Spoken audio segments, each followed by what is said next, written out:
Leemos la Escritura, la base, el pasaje base que tenemos y luego oramos y pedimos la bendición de Dios. El día de hoy vamos a estar estudiando algunos detalles del diluvio que son importantes, esos detalles porque nos ayudan a entender lo que falta por cumplirse de la profecía bíblica y cómo Dios actúa para llevar a cabo sus planes y sus propósitos.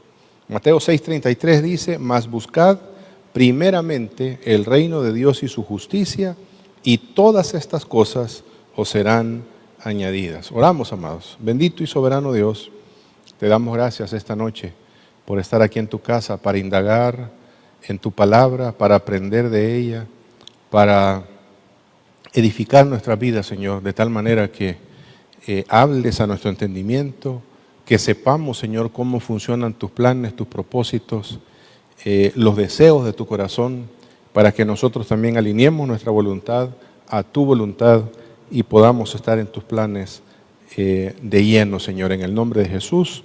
Amén y amén. Hemos hablado del origen de la rebelión que llevó hasta el juicio del diluvio.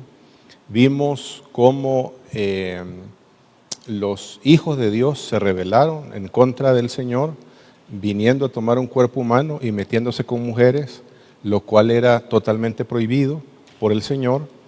Vimos también la degeneración humana, que básicamente lo que ocurrió es que la gente se volvió violenta. A raíz del orgullo de las personas, cada quien quería imponer su propia ley, lógicamente lejos de la voluntad divina. Uno debe preguntarse en ese periodo por qué no se menciona la palabra idolatría, y eso es una muy buena pregunta para hacerse. ¿Por qué no hay dioses en este periodo? ¿Por qué los dioses aparecen después del diluvio? Y ya vamos a ver el origen de esos dioses cuando vayamos al módulo siguiente. Hoy hablemos del diluvio y vamos a tomar como base Génesis capítulo 7, versículos del 11 al 12.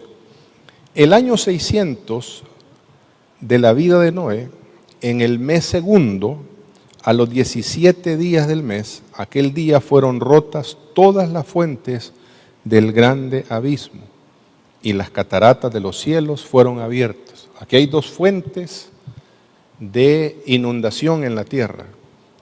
Los científicos calculan que si todas las nubes y toda la atmósfera se hiciera agua y viniera aquí a la tierra, solo tendríamos 20 pulgadas en todo el planeta.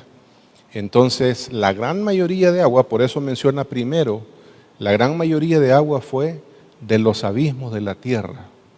Y recientemente, hace unos años atrás, se ha descubierto que la tierra tiene esas fuentes de agua, que es la que se produce para generar vida en todo el planeta. Entonces, eso hizo que hubo lluvia sobre la tierra durante 40 días y 40 noches, el tiempo suficiente para inundar todo el planeta y para erradicar toda la vida aquí en la tierra, tanto de seres humanos como de animales, en esos escasos 40 días, con la excepción de lo que estaba dentro del arca de Noé. Hablemos un poquito del arca, porque ese dato es importantísimo. Miremos algunos detalles del arca.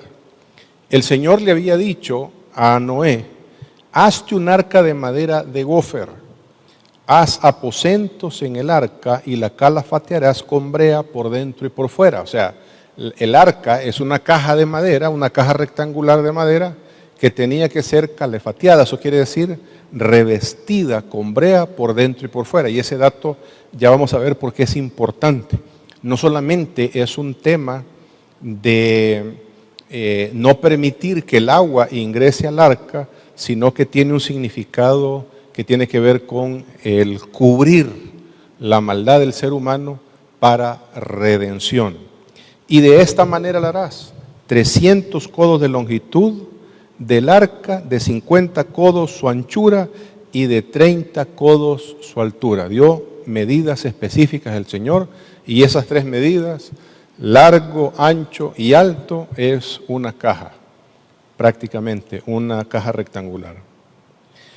Una de las cosas que debemos saber es que esos detalles tienen mucho que ver con lo que va a ser después el tabernáculo y después, más adelante, cuando ya Israel está dentro de la tierra prometida, el templo. Tiene que ver mucho con esas medidas. Y entonces, una de las grandes conclusiones, y por eso es importante el resto de la revelación bíblica para que aterricemos en cuál es el significado que tiene esa arca, porque contamos esa historia como que si fuera una historia aislada de toda la revelación bíblica. Sin embargo, tiene mucho que ver con los planes y los propósitos de Dios. Esa caja rectangular, al igual que el templo, tiene medidas muy similares. De hecho, aquí están las medidas. El arca de Noé tenía 300 codos de largo, 50 codos de ancho y 30 codos de alto. Lógicamente tenía que ser larga para poder albergar esa cantidad de animales. El tabernáculo era de 100 codos, era más corto, 1/3 prácticamente de lo largo que era el arca de Noé, de 50 codos de ancho y 30 de alto. Aquí hay una referencia clara a que se trata de algo especial, que se trata de un templo, se trata de un lugar sagrado. Y aprendamos esto, amados. En la Escritura, específicamente en el Antiguo Testamento, se habla siempre, se define siempre un territorio que es sagrado y un territorio que es inmundo. Veámoslo en el tema de los animales. ¿Por qué a los israelitas se les obligaba, porque era un mandato de Dios, solamente a comer animales limpios? Porque ellos vivían alrededor del tabernáculo cuando iban de camino o cuando ya estuvieron establecidos alrededor del templo, y toda la tierra de Israel, comenzando desde el templo o del tabernáculo, era un lugar sagrado. Fuera de ese lugar sagrado existía un mundo caído, un mundo que no es el Edén, un mundo que no es donde está la presencia del Señor literalmente, sino que es un mundo que está lejos, apartado de los planes y de los propósitos del Señor. Por eso, cuando Dios le hace un llamado a Moisés, le pide que quite las sandalias de sus pies, porque el lugar a donde está es santo. Su presencia es lo que hace que ese lugar sea santo. Entonces, uno puede entender, a raíz de la revelación de la Escritura, el por qué incluso con Noé se hace una diferenciación entre animales limpios y animales que no son limpios, animales impuros. Los animales limpios pertenecen a la presencia del Señor y los animales inmundos pertenecen a el resto del mundo, que no es donde gobierna el Señor. Ahora, todo esto se radicó porque es la revelación que Dios le da al apóstol Pedro cuando está en la casa de Simón el curtidor. Él está esperando y que le preparen alimentos, y el Señor manda un lienzo precisamente para decirle, y le presentó todo tipo de animales, y Pedro, que es un judío, le dice: Señor, yo no puedo comer de todo esto, aunque la orden de Dios es mata y come. Pero Pedro le dice: es que ninguna cosa inmunda, impura, una cosa que no sea limpia, un alimento que no sea limpio. Y el Señor le dice: no llames inmundo a lo que yo he limpiado. Y a partir de Cristo, entonces, la creación queda bajo esa limpieza. Ya no hay esa división entre animales puros y animales impuros. Y el arca, entonces, si lo referenciamos así, si Si corremos la cortina de la revelación bíblica, el arca entonces es un lugar sagrado. Y tiene que ser así, un lugar sagrado, porque lo que el Señor va a hacer es un borrón y cuenta nueva con la humanidad y con el planeta Tierra. Ese borrón y cuenta nueva tiene que ver con erradicar toda la inmundicia, todo el derramamiento de sangre que ha habido sobre la faz de la tierra, pero preservar a la raza humana en esa arca para comenzar otra vez el mismo plan que se propuso desde la creación de los cielos y de la tierra, que es habitar en medio nuestro. Mire si no, algunos detalles, simplemente brochazos gruesos de que se trata de un templo. Le dice el Señor en Génesis 6:16, ya vimos las medidas del arca que son parecidas a las medidas del tabernáculo y a las medidas del templo. Pero además le dice el Señor, una ventana harás al arca y la cavarás a un codo de elevación por la parte de arriba y pondrás la puerta del arca a su lado, una sola puerta, y le harás piso bajo, segundo y tercero. Siempre los tres niveles que tienen que ver con el lugar sagrado a donde Dios vive, donde Dios habita. Los atrios, el lugar santo y el lugar santísimo. Y lo mismo, usted va a decir, pero es que los templos y los tabernáculos son a nivel horizontal. No necesariamente. Vámonos a la imagen que debemos hacernos del Edén. El Edén que había en el Edén no era una planicie donde estaba el jardín, estaba el monte santo del Señor. Entonces en ese monte santo, el centro de ese monte santo es el lugar santísimo. El Edén, dentro del Edén, es el lugar santo. Y fuera del Edén, en la tierra del Edén, son los atrios. Y ya no es solamente plano, sino que también tiene sus limitantes a nivel vertical.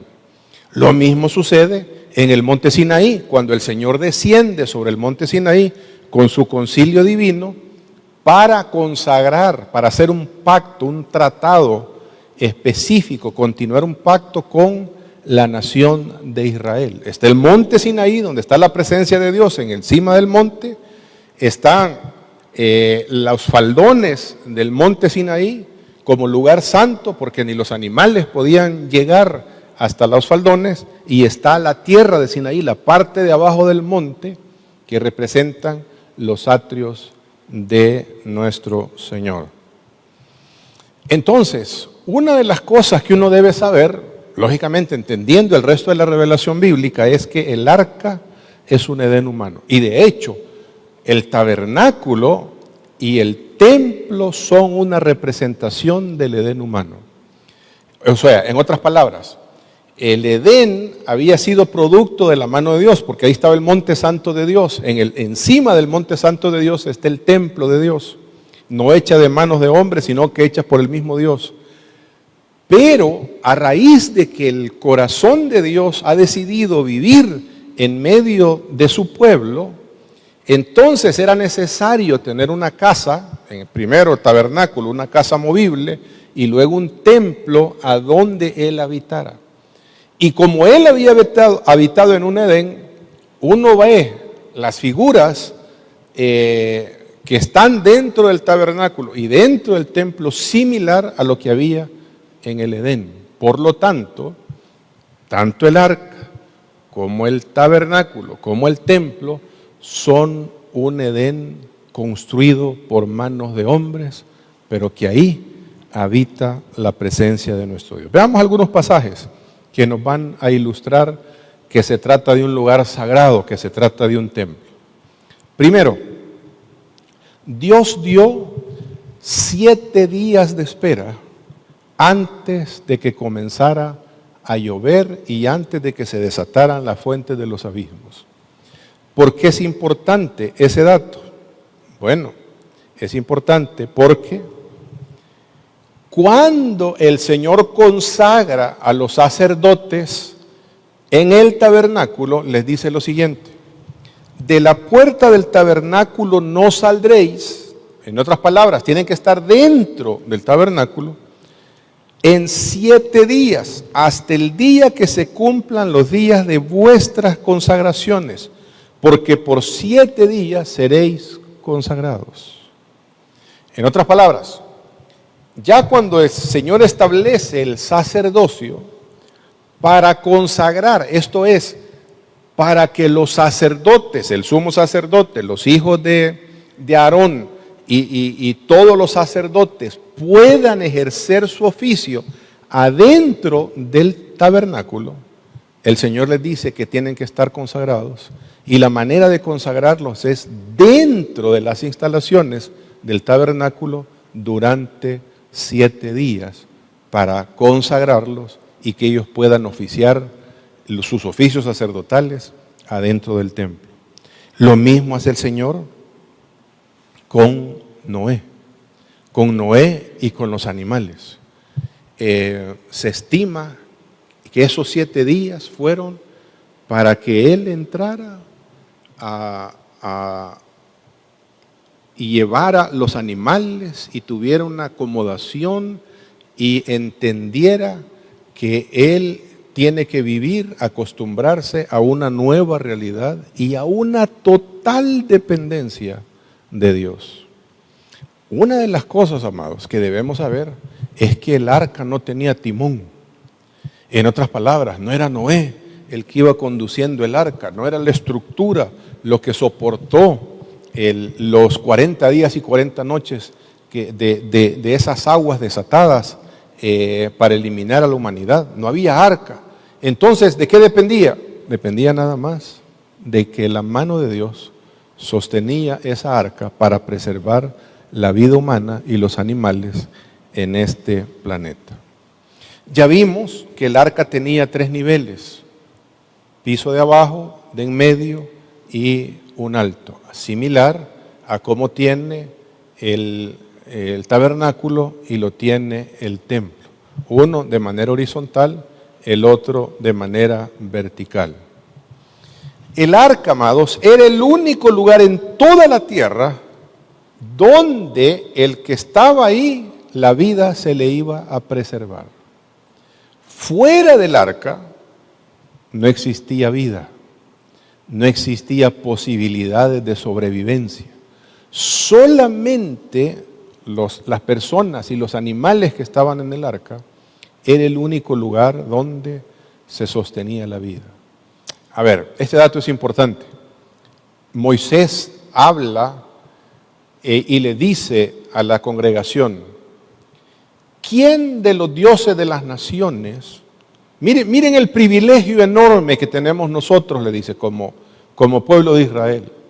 Porque ¿quién de los dioses de las naciones habita ese Dios a quien sirven, a quien adora, en medio de ellos?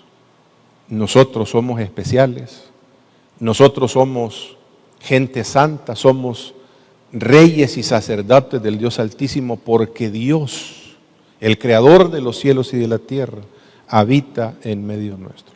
¿Qué hacía que Israel, siendo que está en una posición geográfica donde los acontecimientos militares del norte y del sur, del este, o incluso viniendo del mar Mediterráneo, no sucumbiera a todas esas potencias mundiales? La presencia gloriosa de Dios, mientras ellos se mantenían obedientes al Señor. Allí había vida, había orden, había autoridad, había estabilidad de parte de Dios, porque Él era el Rey de Reyes en ese latifundio, en ese lugar a donde estaba la presencia del Señor. Igual el arca es el único lugar en todo el planeta Tierra donde se va a preservar la vida.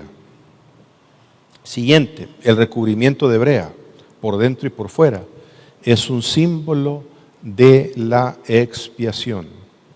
Miremos un pasaje que nos habla precisamente de esto.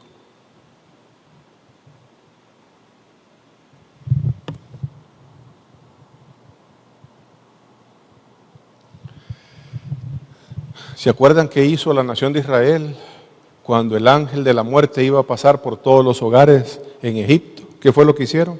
Y la sangre os será por señal en las casas donde vosotros estéis, y veré la sangre y pasaré de vosotros, y no habrá en vosotros plaga de mortandad cuando hiera la tierra de Egipto. Los únicos lugares a donde el ángel de la muerte no podía actuar era donde la sangre del cordero estaba colocada. De igual manera, eso es una expiación. ¿Eran más justos los israelitas que el resto de egipcios? Por supuesto que no, simplemente eran creyentes, creyeron al Señor y por lo tanto sacrificaron el cordero pascual para pintar sus casas de sangre y que el ángel de la muerte no pudiera pasar. Entonces ese recubrimiento es un símbolo de expiación, donde Dios está expiando los pecados de las personas que van ahí para que la muerte no les toque ni a ellos ni tampoco a los animales. Siguiente.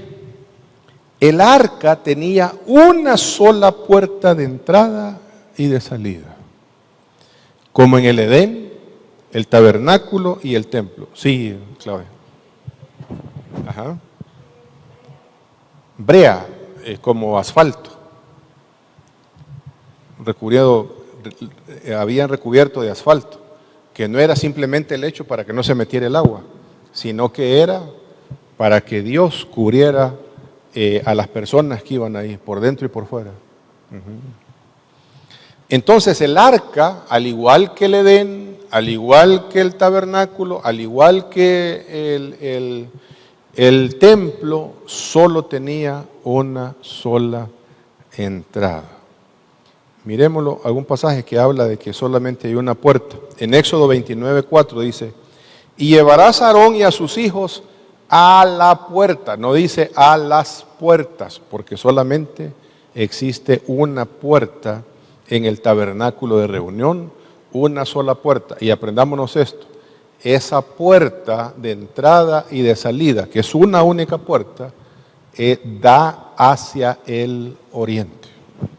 Al igual como en el jardín del Edén, la salida o la entrada del jardín del Edén era viniendo del oriente hacia el occidente, o sea, la puerta daba hacia el oriente. Sigamos.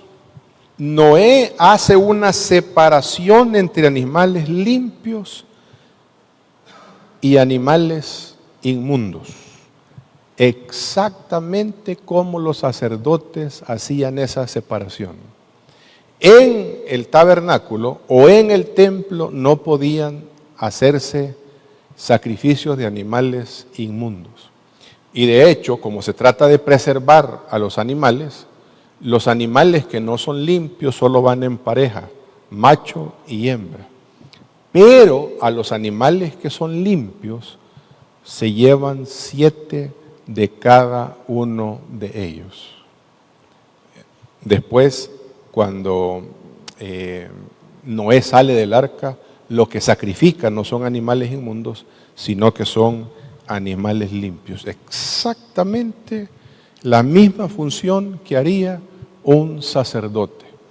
Entonces, si es un sacerdote haciendo esta función, es porque está en el templo del Señor, que en este caso es el arca. Siguiente. El arca, cuando las aguas empiezan a bajar, el arca es detenida en el monte Ararat. Y ese es un significado muy profundo, amados. Porque el templo que existía, el monte santo de Dios en el Edén, la parte final es el templo. La parte de arriba, el pico más alto. Cuando Isaías dice, vi a Dios en un trono alto y sublime, ve el monte de Dios. Cuando se establece el tabernáculo o se establece el templo, se habla del monte del templo, porque el templo como tal o el tabernáculo tenían que ser el pico del monte a donde el Señor se manifestaba. Entonces, es un hecho de que juntando las dos cosas, estamos viendo, al igual como el Señor descendió en el séptimo día para tener su lugar de reposo, el arca tiene su lugar de reposo en los montes Ararat y comienza este nuevo Edén a surgir en esta nueva creación para establecer el reino del Señor en medio de nosotros. 40 días más tarde, abre la ventana para hacer volar primero un cuervo y después una paloma. Este dato es importante. Un cuervo es un animal impuro. Una paloma es un animal limpio. ¿Qué simboliza mandando el cuervo hacia afuera? Está mandando una ave inmunda a un mundo todavía que no tiene la limpieza que Dios quiere. Lo está sacando a un mundo que todavía es un mundo caído, un mundo bajo juicio, bajo condenación. Y es hasta el final que Él manda la paloma en diferentes ocasiones, en cada 7 días, hasta que esa paloma no vuelve más. Volvió con una ramita de olivo, y eso para Noé, que está haciendo esa función sacerdotal, es un indicio de que ya el juicio pasó y de que ahora estamos en un nuevo mundo, nuevos cielos y nueva tierra, donde va a reinar la presencia o la gloria del Señor en esa nueva creación. Y por nueva creación, amados, no entendamos de que Dios eliminó el planeta, como hay algunos cristianos que piensan que el Señor va por fuego, y lo vamos a ver casi al final del estudio de ahora, que va por fuego a eliminar el planeta, el sol, la luna. No, cuando habla la Biblia de nuevos cielos y nueva tierra, es que el Señor quita toda inmundicia, todo pecado, toda oscuridad de los cielos y de la tierra para darle paso en este mismo planeta, así como lo tenemos ahora, como cielos nuevos y tierra nueva, donde Él va a establecer su reino por siempre, jamás. Las aguas se secaron en el año 601 de Noé, en el primer día del mes primero. A ver, si usted empieza a contar los días de toda la travesía, de cuánto duró esto, desde que Noé entra en el arca hasta que vuelve a salir ya en un mundo modificado, se da cuenta que transcurrieron 400 días. A veces no logramos ver porque no entendemos la numerología de las Escrituras. Pero si usted cuenta 400 días de toda la odisea que vivió esta familia con los animales que están rescatando, quiere decir que hay un dato, y es el número 50. El número 50 es el año del jubileo. Cada 50 años se contaban 7 años de 7, y el año 50 era el año del jubileo. Y ese dato es importante porque jubileo lo que significa es apretar el botón de reinicio para volver a poner las cosas en su estado original. Entonces, cada 49 años, cuando empezaba el año 50, las deudas de todo el mundo eran pagadas. Las tierras que habían sido hipotecadas volvían a sus dueños originales. Todo se reseteaba como Dios lo había diseñado al principio. Y aquí, si multiplica el 50 por 8, en 8 ocasiones el Señor hace este jubileo para empezar un borrón y cuenta nueva. Un tema importante, amados, en la Escritura es que la casa de Dios, el templo, el tabernáculo, y en esta vez el arca de Noé, es un lugar de refugio, mientras afuera de ese lugar de refugio está la indignación del Señor. En otras palabras, los juicios del Señor se están llevando a cabo. Miremoslo en este pasaje de la Biblia, lo dice en blanco y negro. Salmo 27, 4 y 5. Una cosa, dice David, he demandado a Jehová, esta buscaré, que esté yo en la casa de Jehová todos los días de mi vida, para contemplar la hermosura de Jehová y para inquirir en su templo. Inquirir es aprender de su voluntad, aprender de su palabra, aprender de sus planes, de sus propósitos para nuestras vidas. ¿Y por qué es importante esa cercanía con la casa de Dios? Porque Él me esconderá en su tabernáculo, está hablando de su presencia, está hablando de su templo, está hablando del lugar santo, del lugar santísimo. El templo es sumamente importante. Me ocultará en lo reservado de su morada y sobre una roca me pondrá en alto. ¿Cuál es nuestro lugar de refugio? La casa de Dios. Amados, tal como hemos visto en Apocalipsis, se va a levantar el anticristo y va a haber persecución a los santos del Dios Altísimo. Van a haber santos, supuestamente cristianos, que van a sufrir la indignación de la ira de Dios. ¿Por qué? Por no estar conectados con la casa del Señor, por menospreciar la casa de Dios. Al igual, amados, como Rahab con los espías fueron claros y le dijeron a Rahab, Rahab, porque nos has ocultado, nosotros te vamos a preservar la vida. Tú llama a quien quieres de tus parientes, pero los tienes que tener aquí adentro. Fuera de tus instalaciones, fuera de tu casa, nosotros vamos a arrasar con raíz y rama de todas las personas. Si tu papá no te cree y no entra a la casa, va a sufrir las mismas consecuencias. Pero vamos a respetar a todas las personas, a todos tus parientes que tú metas en la casa. Lo mismo es en la indignación. En tu tabernáculo me esconderás en el día de la indignación. Eso es el valor que tiene, amados, la casa de nuestro Señor. ¿Preguntas, amados? Sí, Claudia. Sí, si te acercas al micrófono para que lo... Entiendo que lo que hemos venido viendo son las similitudes entre el templo y el arca. Correcto. Pero en el encabezado está como un Edén humano. Entonces, con el Edén, ¿cuál Es lo sería mismo. la relación? En el Edén está el... A ver, te lo voy a poner así de esta manera.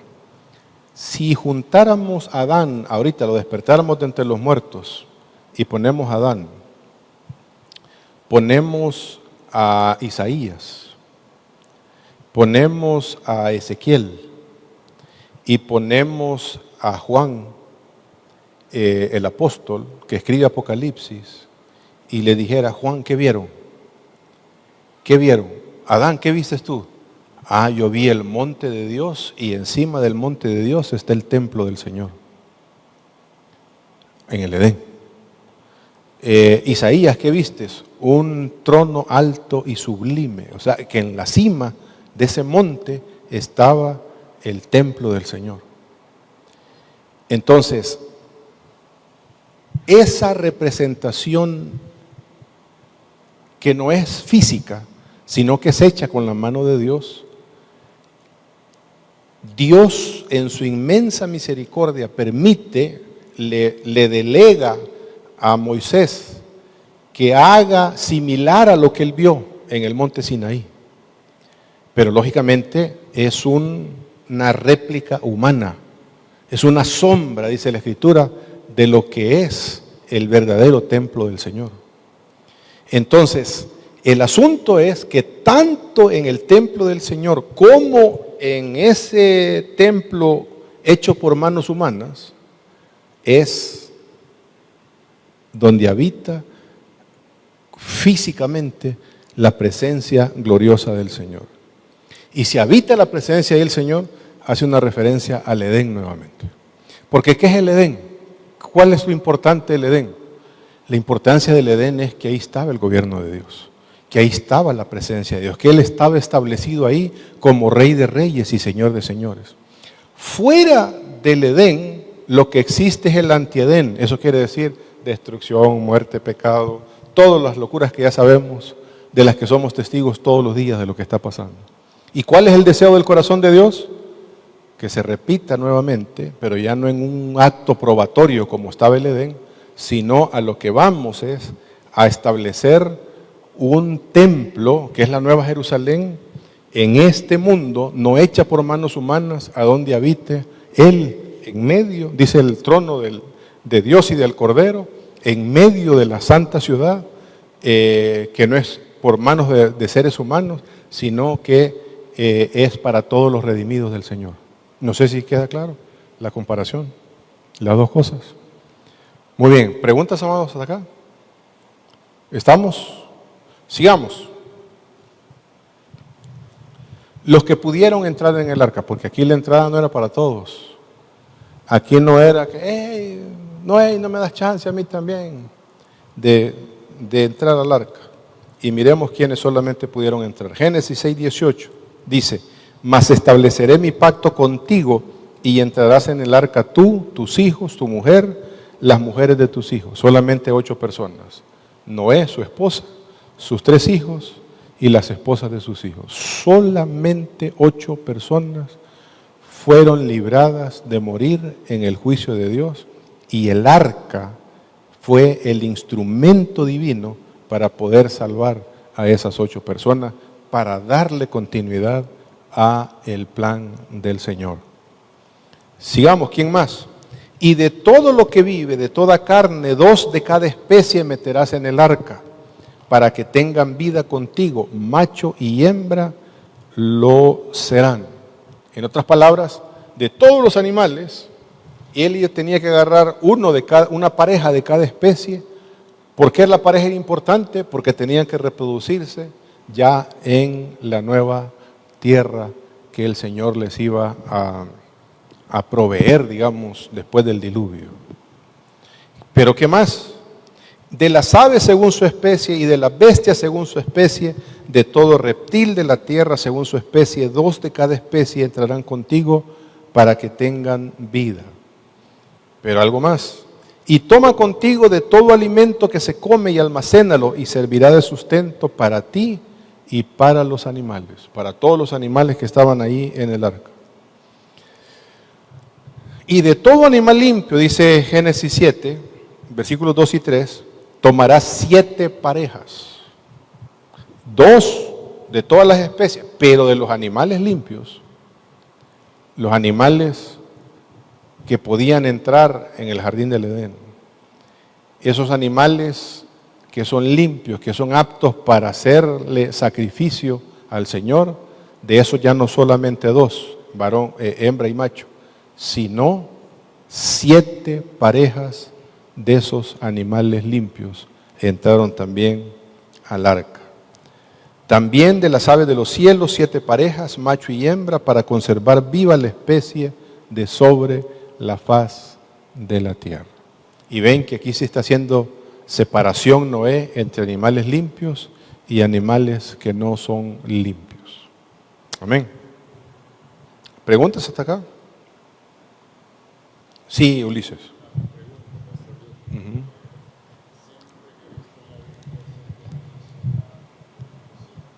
Sí.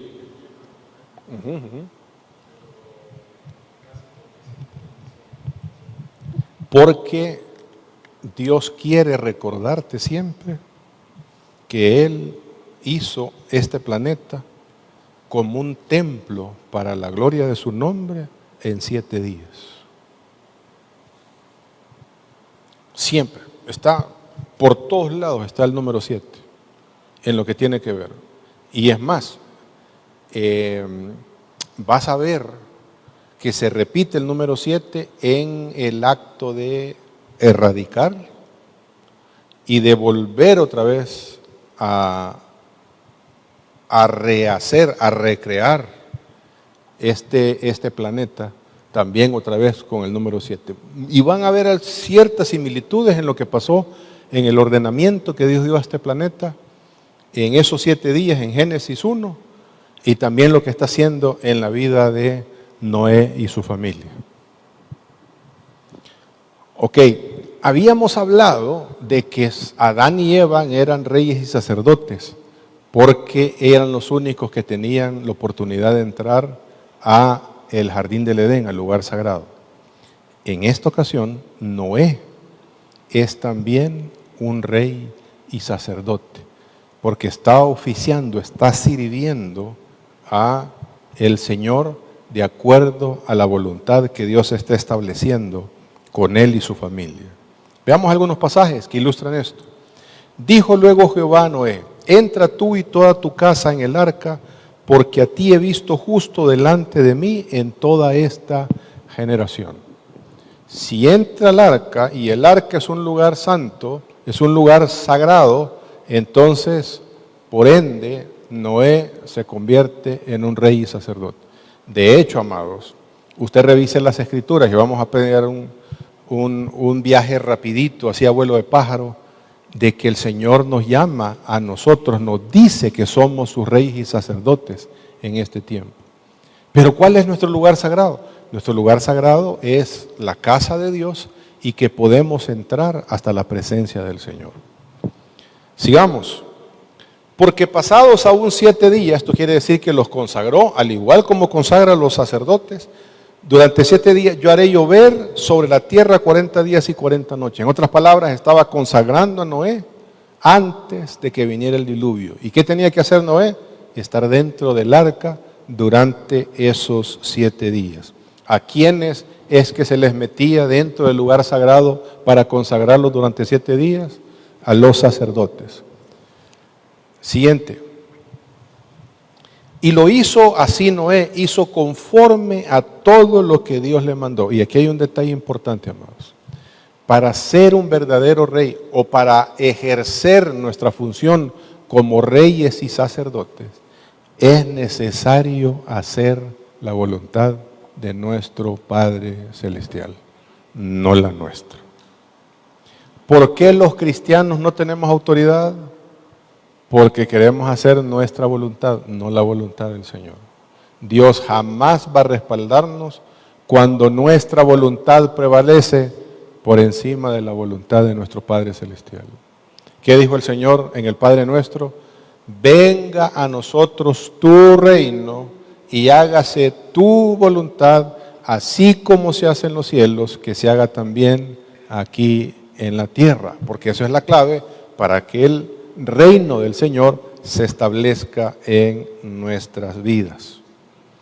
Siguiente, vuelve otra vez a reiterar que Noé hizo conforme a todo lo que le mandó el Señor. En otras palabras, hizo al pie de la letra la voluntad del Padre Celestial.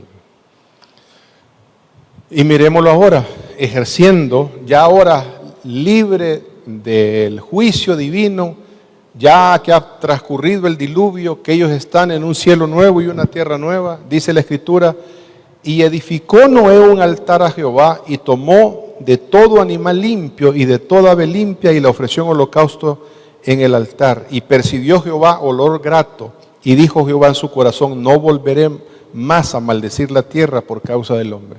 En otras palabras, la función sacerdotal que está haciendo Noé delante de Dios es lo que hace que la voluntad de Dios sea para no volver a raer al planeta Tierra con un diluvio, así como lo hizo en esa ocasión. Amén. Estamos entonces, el arca es un templo, Noé es un rey y sacerdote. Amén. Veamos ahora un tema que es importante. Nosotros somos ahora sus reyes y sacerdotes. No perdamos de vista esto, amados. ¿No dice la Escritura que vamos a llegar a ser reyes y sacerdotes? Hay cristianos que creen que vamos a ser reyes y sacerdotes hasta en el reino eterno de nuestro Dios. Pero la Escritura asegura que nosotros somos reyes y sacerdotes. Veamos algunos pasajes. Éxodo 19, 5 y 6. Y va a ver que siempre la modalidad acá es: si vas a estar en mi presencia, te tienes que ser un rey y sacerdote. Ahora pues, si diereis oído a mi voz y guardares mi pacto, vosotros seréis mi especial tesoro sobre todos los pueblos. Le está hablando el Señor a Moisés para que le diga a la nación de Israel que acaban recién de salir de Egipto. Porque mía es toda la tierra, y vosotros me seréis un reino de sacerdotes y gente santa. Estas son las palabras que le dirás a los hijos de Israel. En otras palabras, si Dios habita en medio nuestro, inmediatamente nosotros somos sus reyes y sacerdotes. Pero ¿qué es lo que nos da la autoridad para ser reyes y sacerdotes? El hacer su voluntad. Si no hacemos su voluntad, perdemos autoridad como hijos de Dios. Perdemos autoridad y por eso andamos, ¿verdad? Pastor, y no puede venir a mi casa a orar por el fulano. Cuando usted es un rey y sacerdote que tiene la autoridad para orar usted mismo, para que la gente reciba al Señor o para que la gente sane. Usted tiene la voluntad, el respaldo, la autoridad de Dios para imponer las manos sobre los enfermos. La Biblia nunca dice que solo los pastores somos los que podemos imponer las manos sobre los enfermos para que sanen. Habla del que llame el hermano que esté enfermo, que llame a los ancianos para que vayan a la casa y oren por él, ¿verdad? Pero eso es una concesión que hace Dios. Pero a todos los hijos de Dios nos ha establecido como reyes y sacerdotes. Primera Pedro 2:5. Vosotros también, como piedras vivas, sed edificados como casa espiritual y sacerdocio santo, para ofrecer sacrificios espirituales aceptables a Dios por medio de Jesucristo. Amado, usted es un canal de bendición para la vida de sus empleados, de sus compañeros de trabajo, para esa empresa donde usted trabaja, para esa organización a donde usted está.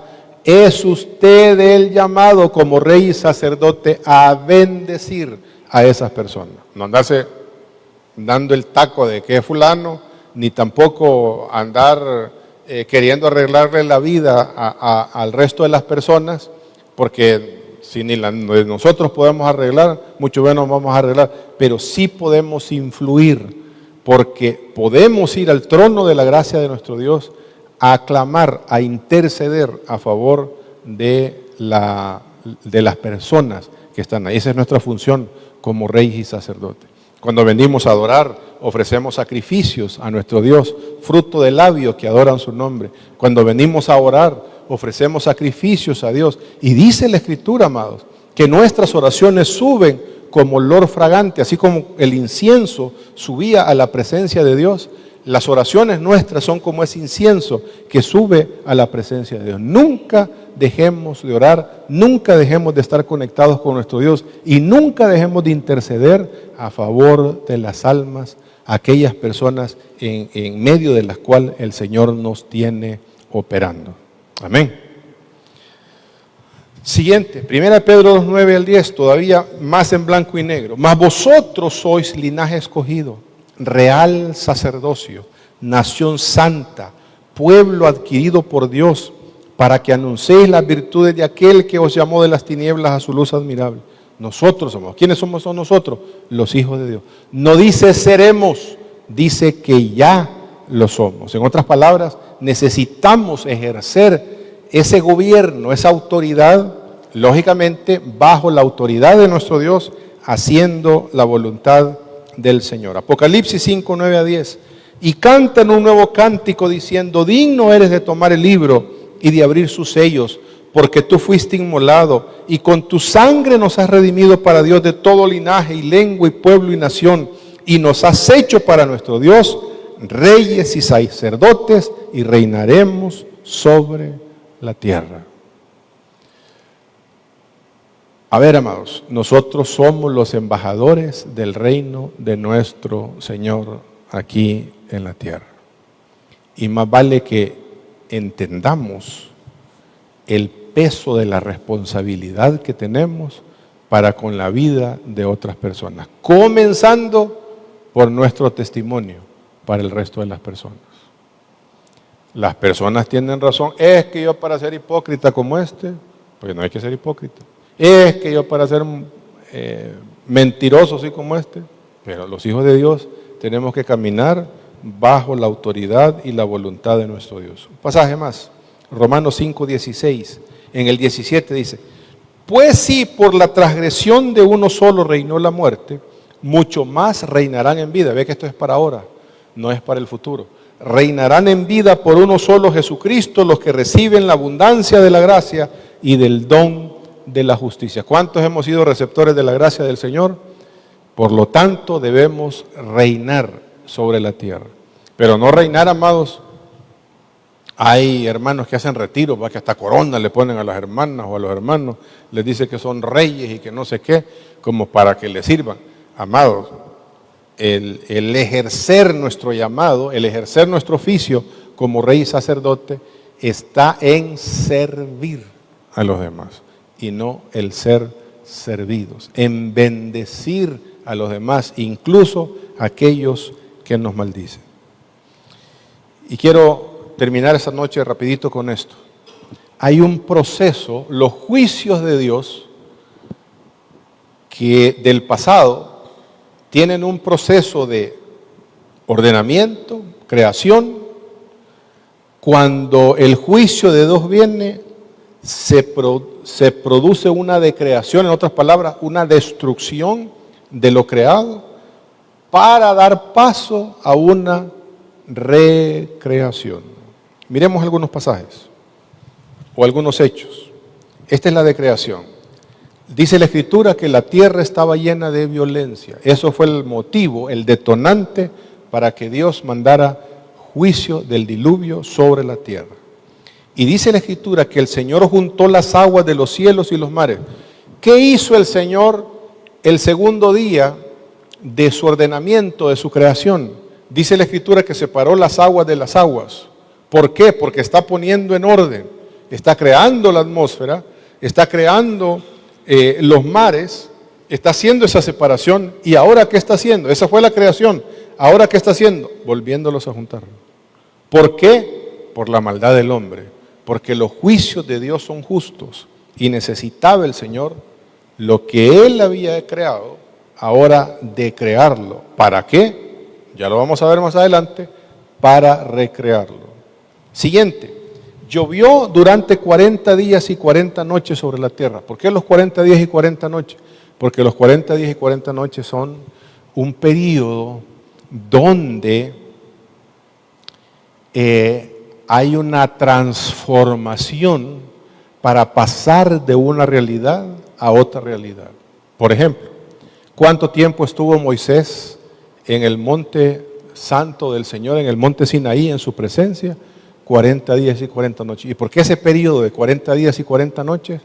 Porque pasaba de venir de la esclavitud de Egipto para ahora ejercer ese pacto que estaba Dios dándole en esas tablas de la ley, ese casamiento entre el pueblo de Dios y nuestro Señor Jesucristo. Cuando comienza su ministerio, dice la Escritura que ayuna durante 40 días y 40 noches para pasar de un simple ciudadano en Israel ahora a hacer las funciones del Mesías prometido y que en él se cumplieran todas las promesas del Antiguo Testamento.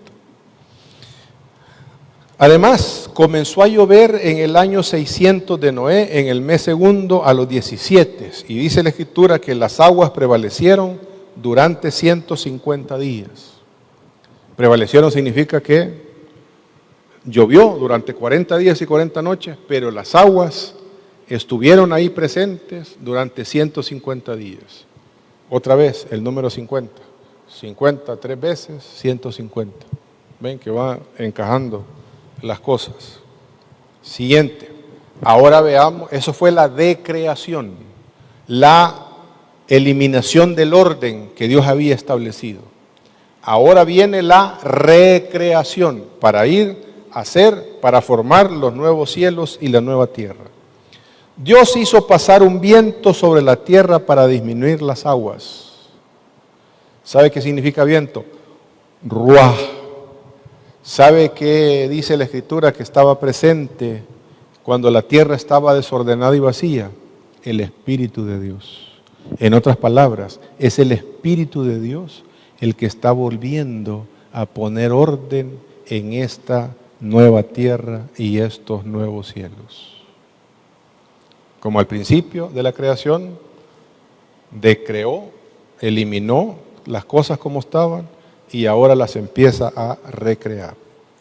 Siguiente, el arca reposó en los montes Ararat en el mes séptimo a los 17 días, al igual como el templo de Dios descendió, el lugar de reposo del Señor descendió para establecer su reino sobre la faz de la tierra en el jardín del Edén. 40 días más tarde, en el primer día del mes décimo se descubrieron las cimas de los montes. Y 40 días más tarde abre las ventanas para hacer volar primero un cuervo y después una paloma. ¿Qué significa? El mundo en juicio, el mundo en la inmundicia, en el desastre, y ahora la paloma, que es un animal limpio, en la nueva creación. Y cuando esa paloma nunca vuelve, entonces se da cuenta que hay un cielo nuevo y una tierra nueva. Las aguas se secaron en el año 601, en el primer día del mes primero. Este dato es importante, amados. ¿Sabe cuándo se inaugura el tabernáculo de reunión? Veámoslo en la Escritura. Éxodo 40:17 dice: así que en el día primero del primer mes del segundo año, ¿el segundo año de qué? De salir de Egipto, porque estuvieron un año en el monte Sinaí, el tabernáculo fue erigido. Y aquí las aguas residen, queda la figura del templo y el monte santo de Dios en los montes Ararat y el arca simulando el templo del Señor, el día 1 del año 601 de la vida de Noé, que esa es la métrica contra quien están midiendo todos estos días. Y por último, Dios da la misma bendición cuando salen del arca de Noé, da la misma bendición que Adán. Eso quiere decir que lo que él había comenzado en Adán, ahora ha destruido por la maldad del ser humano y está volviendo a recrear ese mismo plan que él tuvo desde el principio, que no se está dando por vencido el Señor. Este es un borrón y cuenta nueva, pero no son planes diferentes, no son programas diferentes, es el mismo deseo del corazón de Dios de habitar en medio nuestro. Ahora, veamos desde la perspectiva nuestra, amados, en el horizonte de tiempo lo que hace falta hasta llegar a que el Señor establezca su reino. Va a ser exactamente lo mismo. Para que hayan cielos nuevos y tierra nueva, tiene que haber una decreación, para que vuelva a surgir una nueva creación. Miremos algunos pasajes que nos van a ilustrar esto. Dice el apóstol Pedro: estos ignoran, estos son aquellos que dicen, y el Señor, ustedes predican desde hace tiempo que el Señor va a regresar y no regresa. Estos ignoran voluntariamente, y va a hacer referencia a lo del diluvio. Estos ignoran voluntariamente que en el tiempo antiguo fueron hechos por la palabra de Dios los cielos y la tierra, porque provienen del agua y por el agua subsisten, por lo cual el mundo de entonces pereció anegado en agua. Versículo 7. Por esa misma palabra, los cielos y la tierra que ahora existe han sido reservados para el fuego. Cuando escuche usted la palabra fuego, en términos proféticos, está hablando de juicio. No está hablando de que se van a quemar las cosas, está hablando de juicio. Están guardados para el día del juicio. Ve que se trata de un juicio. Cuando será destruida la gente que vive sin Dios. En otras palabras, así como el Señor destruyó a toda esa generación perversa que vivían para hacer violencia y vivían de la violencia, el Señor también va a erradicar de este planeta, tal como lo conocemos ahora, a todas las gentes que viven sin Dios. Pero el día del Señor llegará tan inesperadamente como un ladrón. Entonces los cielos desaparecerán con un terrible estruendo y los mismos elementos se consumirán. ¿Qué es lo que el Señor va a eliminar de este planeta? Todo aquello que le es contrario a su reino. Y la tierra con todo lo que hay será sometida a juicio. En otras palabras, se va a erradicar toda la maldad de sobre la tierra. ¿Con qué objeto? Dado que todo lo que nos rodea será destruido de esta manera, ¿cómo no llevar una vida santa y vivir en obediencia a Dios? Y esperar con ansias el día de Dios y apresurar a que éste llegue.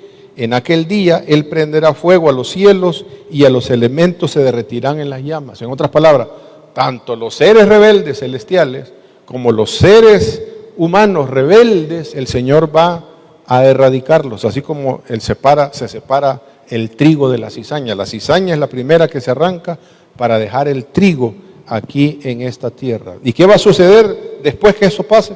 Por lo cual, queridos amigos, mientras esperan que estas cosas ocurran, hagan todo lo posible. Déjenme ver, me salté un pasaje donde habla, creo que no está, pero sí está ahí en Pedro, donde dice, pero nosotros los que sí somos de Dios, nosotros esperamos cielos nuevos y tierra nueva. No que el Señor va a eliminar este planeta, como algunos cristianos piensan, sino que en este mismo planeta va a erradicar toda la maldad, va a erradicar toda influencia de seres espirituales que son malignos, que son opuestos al reino del Señor, para establecer aquí una recreación de su creación, para establecer cielos nuevos y tierra nueva. Y aquí es donde está nuestro reto, amados. Dado que todo lo que nos rodea, bueno, ¿qué hacer? Por lo cual, queridos amigos, mientras esperan que estas cosas ocurran, hagan todo lo posible para que se vea que ustedes llevan una vida pacífica. ¿Qué significa pacífica? Que estamos en paz con nuestros semejantes, que no maldecimos sino bendecimos, que no somos los que provocamos pleitos, sino los que hacemos paz ahí donde hay conflictos, que somos mensajeros de la paz, no somos, y dice la Escritura, en cuanto sea posible, estad en paz con todos, que es pura e intachable ante los ojos de Dios. Amén. ¿Preguntas, amados? Claudia primero y después el hermano William. Cuando habla de que nosotros somos reyes y sacerdotes, ¿cuáles serían como las funciones que debemos de ejercer como sacerdotes nosotros?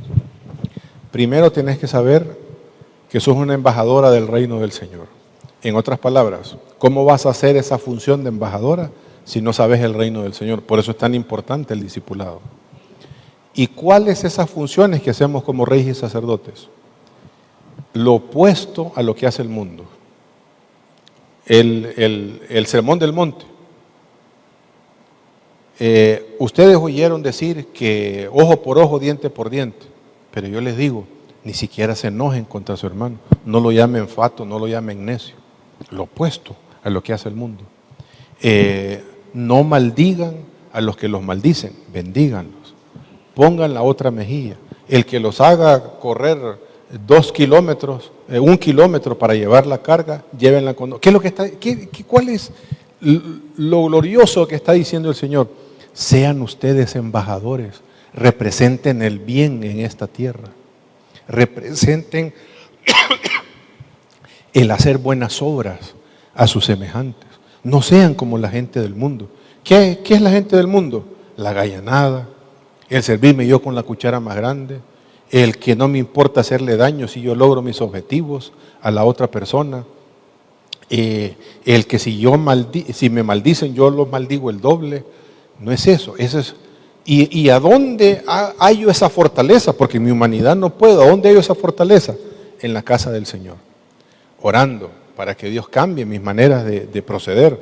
Y también conociendo cuál es esa voluntad del Señor, orando por la vida de mis compañeros. Muy poco oramos, amados. A veces los hijos de Dios lo que tenemos es que yo le caigo mal a fulano. Y ya oraste por ese fulano. ¿Sabes las ataduras espirituales que tiene esa persona? Y vos luchando en la carne con las mismas armas carnales de la otra persona, cuando nosotros somos gente espiritual. Orar, interceder, testificar. Ese es nuestro trabajo como hijos de Dios, como embajadores del reino del Señor, como reyes y sacerdotes. Ahí donde está la autoridad que nosotros tenemos como reyes y sacerdotes. Amén. Hermano William. Solamente quería que me aclarara el significado de por qué primero envió a los cuervos Noé y después las palomitas. Cuervos, animales impuros. ¿Por qué mandó los cuervos? Porque los mandaba a un lugar que estaba en juicio todavía. A un lugar donde no había vida, todavía no había orden. El único lugar, vida, donde había era en el arca de Noé. Acuérdense que las aguas están bajando, están descendiendo.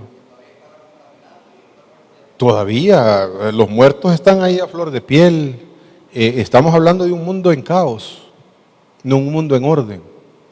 Él empieza a mandar la paloma a un lugar, una ave limpia, cuando él entiende que las aguas ya han cedido y que Dios les está dando una nueva tierra, donde ya el juicio de Dios pasó.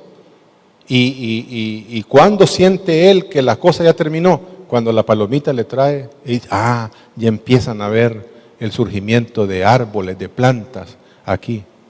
Y se da cuenta que se terminó el castigo, que ya hay un cielo nuevo y tierra nueva, cuando la paloma ya no regresa. Y el Señor lo deja todavía 27 días más ahí en el arca, y hasta entonces le dice que salga, que ya puede salir del arca. Pero el arca todavía en el monte Ararat, ¿verdad? Muy bien, amados, nos pasamos ya 6 minutos, oramos y pedimos la bendición del Señor. Bendito y soberano Dios, te damos gracias por tu palabra. Gracias, Señor, por ser tus reyes y sacerdotes. Ayúdanos a discernir, a valorar esa posición que tú nos das como reyes y sacerdotes. Ayúdanos, Señor, a no andar en la carne como anda la gente del mundo, sino a vivir realmente en espíritu para hacer tu voluntad, a ser un verdadero embajador de tu reino, a ser un verdadero representante, Señor, como rey y sacerdote, gente que guarda verdades, gente que entiende tus propósitos, que entiende tus planes, gente que ve más allá de su propia realidad, que ve el efecto de seres espirituales malignos en la vida de las personas, que oran porque se rompan esas ataduras, que pide al Señor y clama para que las almas sean salvas, para que las almas sean bendecidas. Ayúdanos a ser verdaderos hijos tuyos, verdaderos reyes y sacerdotes para la gloria de tu nombre, mientras esperamos, Señor, que tú regreses a erradicar la maldad para establecer tu reino eterno sobre este mundo. En Cristo Jesús, amén y amén.